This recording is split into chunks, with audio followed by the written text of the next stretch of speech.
So the Sixers have waived Ricky Council the Fourth. This makes me very sad, but I did see it coming. Gina Mizell posted this first on Blue Sky, but Ricky was coming off a very disappointing second season when he got plenty of opportunities to showcase his talents with the Sixers. In his first year, he had some real nice moments for the team. He really popped athletically for a team that desperately needed an injection of youth and athleticism. In the limited playing time he got as a rookie, he was able to kind of live at the line. He was a crazy rim pressure threat. He occasionally would hit shots, but he was someone who, like I said, was really just an energy guy for the Sixers. He was an undrafted free agent, so him contributing at all was just found money for the team. Unfortunately, in his second season, his shot completely fell off a cliff.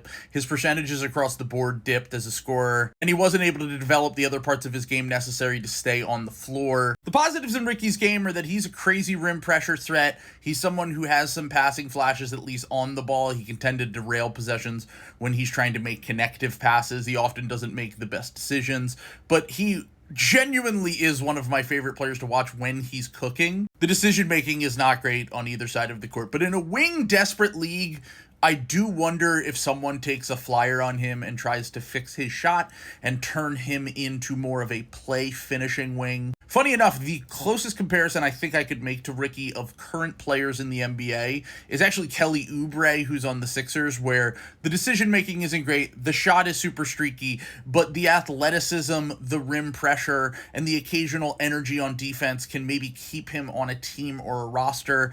I wouldn't be shocked if he ends up going overseas because I just don't know. He doesn't really have the pedigree of a lot of other guys. You know, someone like Isaiah Joe, who we waived a few years ago, and you can revisit that. I was devastated when we waived Isaiah Joe.